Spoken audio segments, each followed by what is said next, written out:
Well, good morning, my fellow patriots. I'll give you all just one guess as to where I am this week. Anybody? Well, you guessed it. I'm back down in Midland, Texas, conducting some classroom training as well as some more field work with some workover rigs in the Permian Basin. It was a quick turn and burn trip home last week. I don't believe I mentioned last weekend's activity in the latest episode, so I'll provide a brief update on that. So I flew in and landed in Knoxville around noon Saturday. Once I picked up my luggage, I rushed home to pick up my bride so that we could attend a meeting at our church. And then we attended Saturday evening services there as well. The meeting was just to go over the replacement trip we are going on in place of the canceled Holy Land trip. This trip will be incredible. It will take me back to a part of the world that I visited back in 2013 when I was still on active duty, but it will be completely new to Denise. Of course, the reasons behind my previous trip and this upcoming one are completely different. In 2013, I was serving as the Command Master Chief of the guided missile cruiser USS Monterey. The Monterey was one of the many ballistic missile defense ships in our nation's arsenal at the time, and we were part of what was called the European Phase Adaptive Approach. That just means the ship I was serving on was part of the ballistic missile defense for our allies in Europe. This upcoming trip will be completely different, as it is another sort of pilgrimage where the Bible will come to life for Denise and I, along with our fellow travelers. The trip is called In the Steps of St. Paul, and we will be visiting many of the sites where the Apostle Paul preached and started his kingdom building in the New Testament. We'll be visiting Corinth, Ephesus, Thessalonica, and even the island of Patmos, where the Apostle John was given the vision written down in the book of Revelation. There are many other locations we will be visiting as well, such as Athens, Mykonos, Santorini, and Delphi among them. It looks like an exciting trip for all involved, and I will be filling in the audience on what my bride and I encounter and feel during the trip. Now, that means that there will be a gap in episodes later this spring. Probably just 2 episodes, but possibly 3 when I factor in my work schedule, prep schedule, and the trip all together. I'll try to put something together, sort of like a best of type show. We'll just have to wait and see as the trip time frame gets closer. Enough about the meeting, but shortly after that, last Monday, if you follow the news at all, something else happened. No, I'm not referring to the Iowa caucuses. I'm referring to the snowpocalypse that hit Tennessee. We ended up with around 7 inches of snow at my house throughout the day Monday and into Tuesday morning. My house must have been right on the edge of a band of a snow line too, because my daughter and her husband, they only got about 3 inches of snow, and their house is only a mile south of mine. The cities of Sevierville, Pigeon Forge, and Gatlinburg had mostly freezing rain events. It doesn't matter what the form of precipitation, though, because the temperatures in the county did not get above freezing until Thursday, and then only for a little bit. Even into Friday morning, it made for some treacherous driving, let me tell you. Of course, the weather had me lying to myself, as we'll discuss later in the show. That's what we're going to discuss today, though. Lies. The lies we tell ourselves, lies about the so-called border crisis, lies about the role of government and elected officials, and a few others. With all that being said, let's get on with this week's show of the Liberty, Leadership, and Lies podcast. Welcome to a show where we will discuss how the citizens of this republic must continuously fight to maintain our liberty, and those fights are increasingly against our own government. Some of the episodes on liberty will shine a light on exactly how all levels of government are seeking to erode our constitutionally protected rights. We will also discuss the leadership needed to restore our constitutional republic, as well as providing examples of good and bad people in leadership positions in all facets of our society. Additionally, we will discuss the lies the people in positions of power and influence spread every day so they can maintain those same positions. I'm your host, Larry Linden, retired U.S. Navy veteran, small business owner, and candidate for the Tennessee House of Representatives, and this is the Liberty, Leadership, and Lies podcast. Once again, good morning, folks. I got to thinking when I put this week's show together that there is no shortage of material I can use when discussing lies. Specifically, the lies our government, and even the ones looking to serve in our government, tell we the people every day. That is why I titled this week's show Lies in Abundance. Before I get too deep into the show, I need to thank a couple of listeners who emailed me after last week's show. They caught on to what I was trying to convey about the unaccompanied minor that traveled on the same plane I was on for my return trip from Dallas to Knoxville. If you recall, I told the audience about the unaccompanied minor that was escorted onto the plane by airline staff, who were immediately followed by two older, non-English speaking men that had boarding group 9 on their passes. It was great that these listeners picked up on that tidbit I shared, and also ties into this week's topic and the lie that is being referred to as the border crisis. Looking back at the event, I may have witnessed what could have been human trafficking. Because why would the airline board those two older gentlemen right after the unaccompanied minor was allowed to board the plane? Especially given the fact that I clearly saw the boarding passes those two men were carrying. They had Group 9 printed on them. We have all heard the reports from people watching this unfold at our border about the number of children crossing the border with people that were not related to them. If you all remember, at the end of May last year, 2023, the Child Sniffer in Chief's administration made a conscious decision not to renew a Trump-era pilot program that conducted rapid DNA testing of illegal immigrants crossing the border. That testing program was implemented in 2019 to keep illegal immigrants from trafficking children by falsely claiming a family relationship. While that program was in place, cheek swabs were used to collect DNA material of people caught illegally entering our country. That swab was typically analyzed within 90 minutes to determine whether there was a parent-child relationship. This program was put into place because of the growing number of fake family units arriving at the U.S. border. It became a serious problem because of a 2015 court ruling in the Flores litigation. In that ruling, the district court held that CBP could only detain minors, regardless of whether they are accompanied by a parent or guardian, for a maximum of 20 days. This decision was affirmed by the Ninth Circuit Court in 2016, which of course led to the widespread release of minors with parents or guardians who accompany them.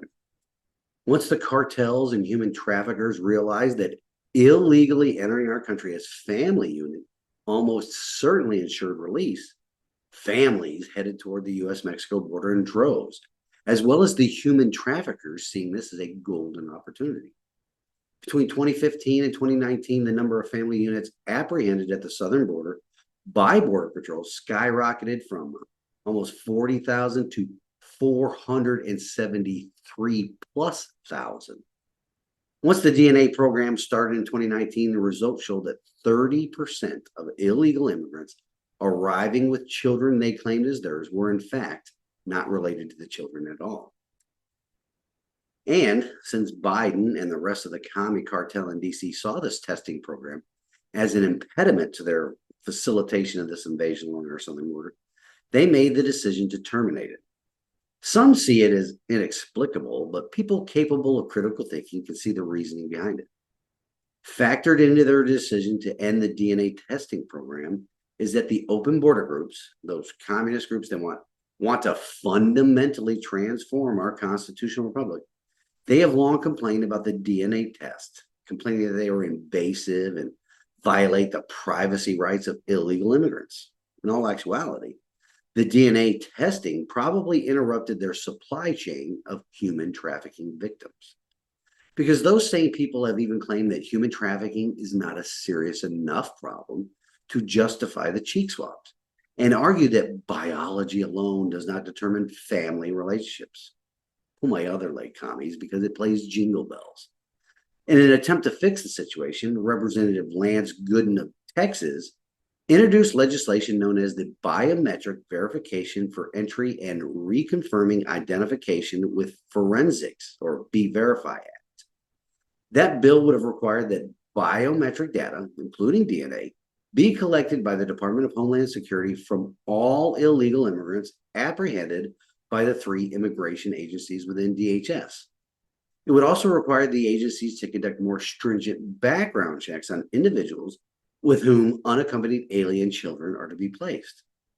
Just as important, The Be Verify Act requires the collection of biometric data before the administering of any immigration benefit and permanently bars a parent or guardian who knowingly sends a child across the border illegally from adjusting their immigration status.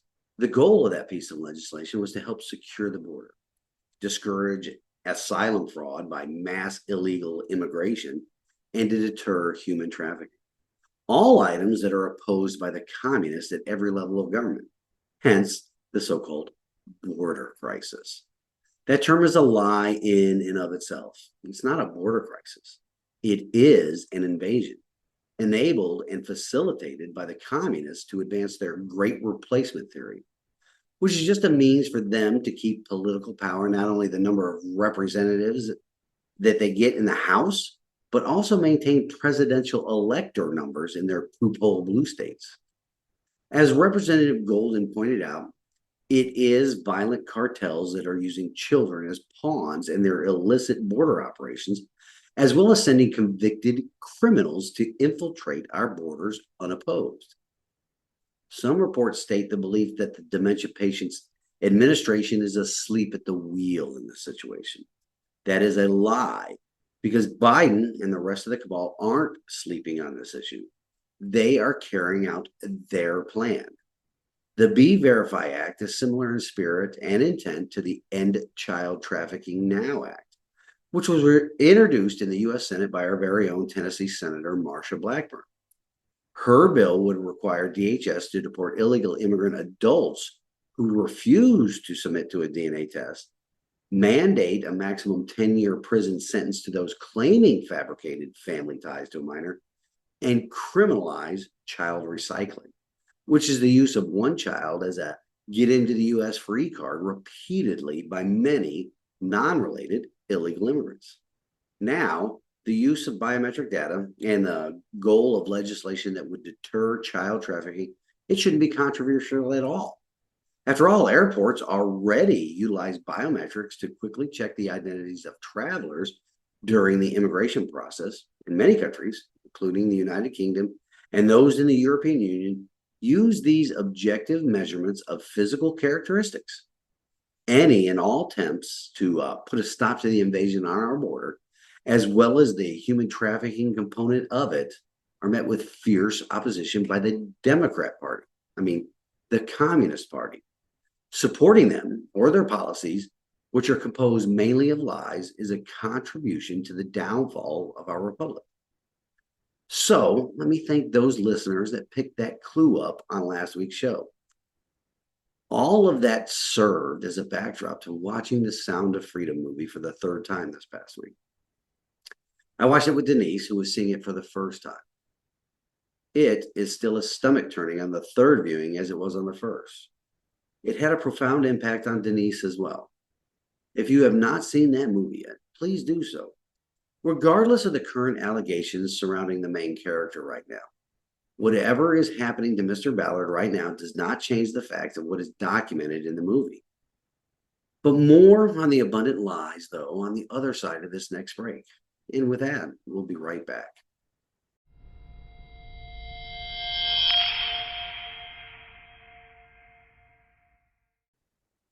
Okay, folks, we're back. In this week's introduction, I mentioned how last week's snowpocalypse had me lying to myself. Just how would that be, you may be asking? Well, simple, really. And it just points back to the fact of how much I dislike going to see a doctor. If you recall in last week's episode, I talked about how I mysteriously injured my knee while I was down in Midland the week before last. Well, it had slowly started to feel better, which really meant it just didn't hurt as bad as it initially did. Add to that the fact that the VA had told me to stop in at an urgent care center that accepted VA patients once I got back into town, since the local office would be closed for the federal holiday last Monday. Well, Monday rolled around and the snowstorm was upon us. Since I don't like visiting doctors anyway, especially urgent care centers where I know I would waste more than half a day just sitting there waiting to see somebody, I blew off going in at all. After all, the knee did not hurt as bad as it initially did, so it must be getting better, right? Au contraire, mon frere. Just a walking workout on the treadmill in the home gym set me straight on that issue. So the local VA called me again last Tuesday afternoon to check to see if I'd been in to see somebody, which of course I had not. The nurse passed that message on to my care team, and I received a call on Wednesday to set up an early Friday morning appointment at the Sevierville VA outpatient clinic. Well, Friday morning rolled around, and I went in to see my primary care manager. I got the news that I was expecting, plus a bit more. It was good news, though. The news that I was expecting is that I need an x-ray. I think that's always the standard answer. I also know that the x-rays will not reveal anything since I probably have a soft tissue injury, either a tendon or a ligament or the meniscus in the knee that isn't working as designed. There isn't any obvious deformity in my knee, as well as no bruising or swelling. But that is the way the medical world works, right? Always x-rays first. The good news, though, is that my PCM, after her examination, listed me in the system as a traveling veteran so that I can get the x-rays done while I'm down here in Midland for these next 3 weeks. She also ordered a knee brace and some other medications that will be delivered straight to my hotel as well. I'll just have to make some arrangements to run out and get the x-rays done while I'm on a break from training. Once the x-rays are read by the radiologist, I assume that my PCM will then have to order an MRI. Maybe it can be done down in Midland, or maybe I'll have to wait until I return home again in February. So the lessons I learned in this situation are: one, I'm not getting any younger, so it takes longer to bounce back from an injury. And two, I need to follow the medical advice I'm given, even if it means long wait times at an urgent care location. I guess we'll just have to wait and see if I learn from those lessons if something like this happens to me again in the future. Enough about lying to myself, though. Hopefully, I won't make that same mistake again in the future. This walking around with a limp for 2 weeks now, especially having to do it while hauling a suitcase around the airport a couple of times, is definitely for the birds. Right now, though, I want to focus on a lie that most of the electorate eats up: hook, line, and sinker. It ties into a couple of things. The first it relates to are some of the wisest words that Ronald Reagan ever spoke. The second thing it ties into is the difference between my campaign and the campaign of the other currently declared candidate in the race to become the GOP nominee for Tennessee's 12th House District. Now let's get to one of Ronaldus Maximus' most famous quotes. He spoke these words at a press conference back in August of 1986. The phrase is this, quote, "The 9 most terrifying words in the English language are, I'm from the government and I'm here to help," unquote. That is completely spot on analysis, right? We've all seen just how much the government has helped us out lately, haven't we? The follow the science mask mandates, which have been debunked numerous times. The first time was shortly after the Spanish flu outbreak, which happened more than 100 years ago. Or how about the latest non-mea culpa from Fraudchi concerning the 6-foot social distancing requirement? The fraudster himself admitted that government mandate that led to the painted or sticker footprints on floors in every public space and private businesses all over the country, well, that just appeared out of nowhere and was not based on any science, according to Mr. Science. But that is just a small bit of evidence that backs up what President Reagan said. Whenever government tells you that they are going to help somebody or someone, they have to hurt or take something from someone first. Government's only role is to secure the liberty of its citizens. Quote unquote, helping is a double-edged sword. We've discussed this many times on this show before. The government does not manufacture or produce anything that allows it to make money. Government only, and now even more so than our country's past, reallocates or redistributes tax revenue that it uses coercion or threats of force to obtain from its citizens.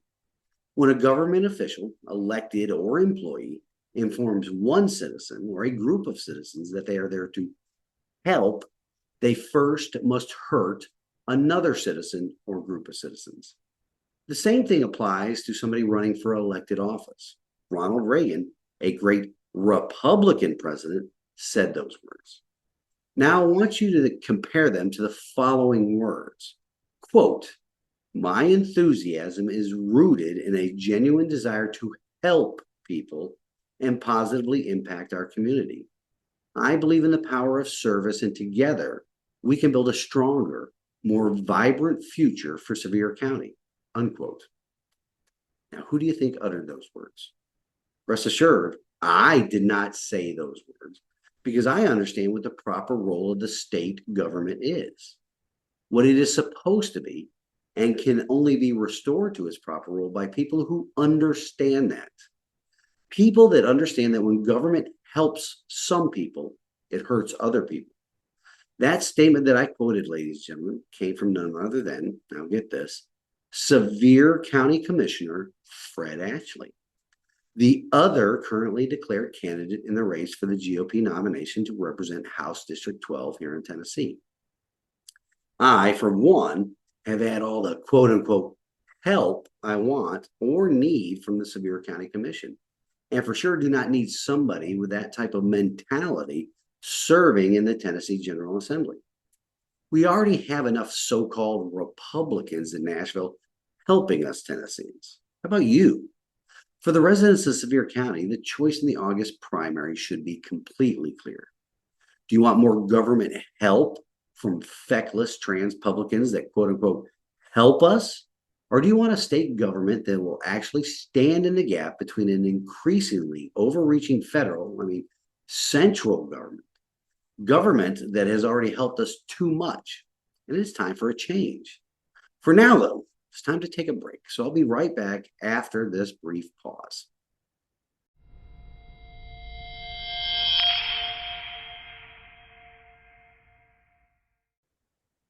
And we're back for the final full segment. In this segment, I want to address the situation with the alphabet mafia and their obsession with drugging and mutilating children. Before I dive deep into that, I would like to remind my fellow Tennesseans that one of the preeminent organizations that was, and probably still is, involved in that evil just happens to have its home here in the volunteer state. Now, that would be Vanderbilt University and the Vanderbilt University Medical Center. If you remember the media personality, Matt Walsh, he played a big role in exposing Vanderbilt and its euphemistically labeled gender-affirming care to the public last year or year before last. Thinking back, I loved how he just absolutely schooled the communists in our General Assembly when he appeared before them to provide testimony. It was a brilliant takedown. I believe that that event, at least here in Tennessee, was a great start to the pushback of this evil practice. A practice, by the way, that has it at its roots the social contagion brought about by the double-edged sword that is addictive social media algorithms, along with the woke curriculums in government indoctrination centers called public schools. Anyway, as I said, it was a great start. I also want the public to not forget that the General Assembly here in Tennessee knew, or should have known, what was happening at Vanderbilt. The information was in the public domain long before Mr. Walsh went national with it. But now that more and more of the public is becoming aware of this real pandemic of mental illness in children and how it is being facilitated by the commies and their willing allies and useful idiots, we may actually turn the corner on this issue. I read a couple of issues this past week that provide some sane adults with some ammunition in this battle to save children's lives. The first bit of information I read came from the American Principles Project. We have discussed lobbyists and special interest groups on this program quite often. For the most part, almost all of these organizations have zero regard for the liberty of citizens. They use their money and efforts to push for legislation that is beneficial to that organization, which is often to the detriment of the liberty of the people. A group of people that seems to be underrepresented in our republic today is the traditional family unit. And lately, we have all been witness to the increasingly hostile, progressive, or communist attacks on parents and children. Well, the American family cannot afford to be without a political cavalry to defend it. As I stated earlier, the bit of information I read up on, which we'll get to in a second, came to me from the American Principles Project, or APP. This is an organization that seeks to make the family the most powerful, well-represented special interest group in Washington, D.C., which would be quite a refreshing change.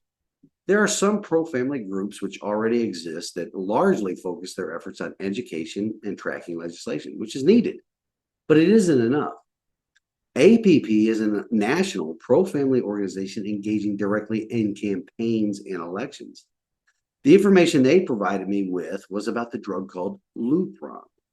That is one of the puberty blockers given to children suffering from the mental illness gender dysphoria.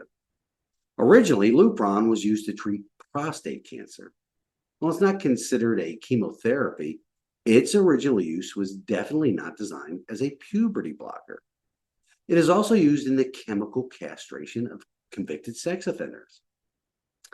Lupron is marketed by Abbott Laboratories and has been doing so from 2008 to the present day. Now, isn't Abbott Industries or Laboratories, isn't that one of those big pharma companies that Biden is touting that he is attacking or fighting against? Fighting big pharma is a lie. It's coming from the usurpers. The new aristocracy needs these big pharma companies to pump out these drugs that alter or control the public. But that isn't all the lies told as it relates to big pharma. We've been told that these puberty blockers are reversible in children. Now, here's an interesting fact.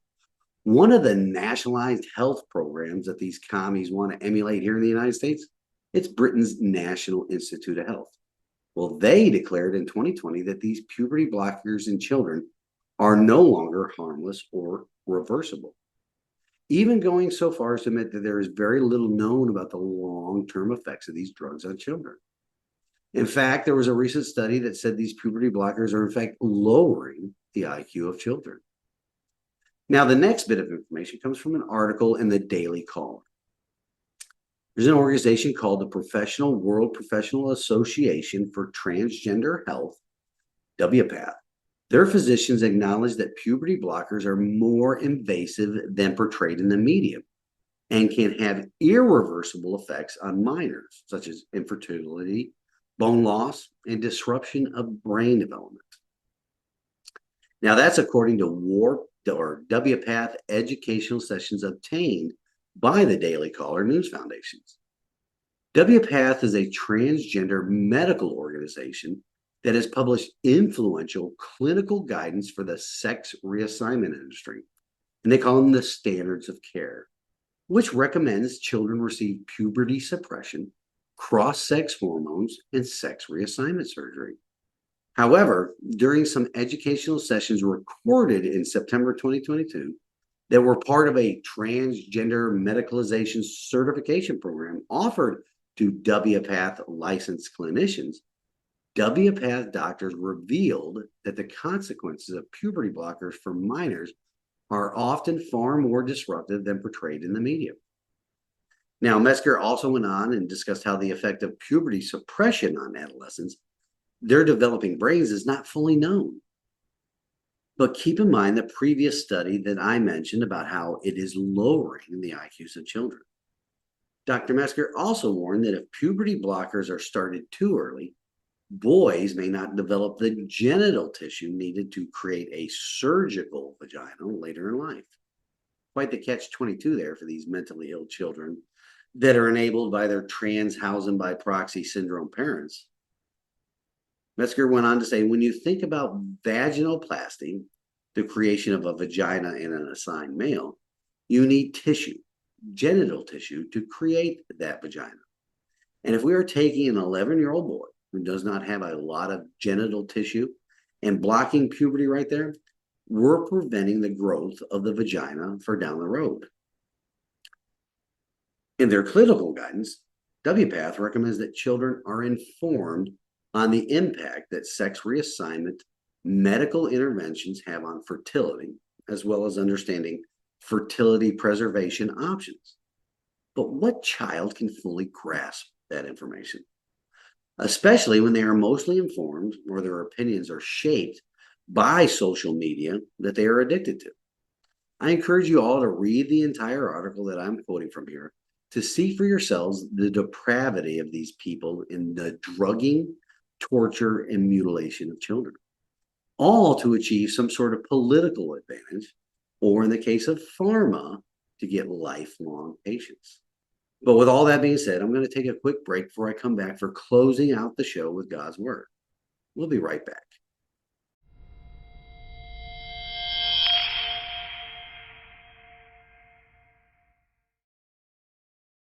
Well, folks, that will wrap up this week's episode. The evil and insidiousness of the alphabet mafia and the drugging and mutilation of our nation's children can no longer be ignored. Another thing that can no longer be ignored, and in fact must be fought back against just as hard as we need to fight back against what is happening along our southern border and the human trafficking that is enabled by the invasion as well as the efforts to destroy children, is the notion that government's job is to help people. Its function, government's only function, is to secure the liberty of the people. Robbing from one person or group of people to help another is the opposite of securing the people's liberty. It is eroding it. Government help becomes the death of 1,000 cuts. We have to shake off the apathy that has gripped the republic and the belief in candidates that want to, quote unquote, help us. Now, we will close this week's show with wisdom from God's word, and it comes to us from Matthew chapter 12, verse 30. Anyone who isn't with me opposes me, and anyone who isn't working with me is actually working against me. Our current government is working hard to take away from us our Creator's gift of free will. Our government is seeking to replace our Creator with itself, filled with people that seek to get elected with promises to help. When our government helps one person, it hurts another. Maybe not physically, but definitely through the erosion of their liberty. As will become the norm for the next few months, I will be including this disclaimer in each of my episodes. The statements in this podcast, as they relate to my campaign and my political positions, are authorized by and paid for by the committee to elect Larry Linton. Larry Linton, treasurer. Well, folks, that wraps it up. Until next week, I humbly pray and ask that you stand in the arena with me, reveling. It's time to wake up.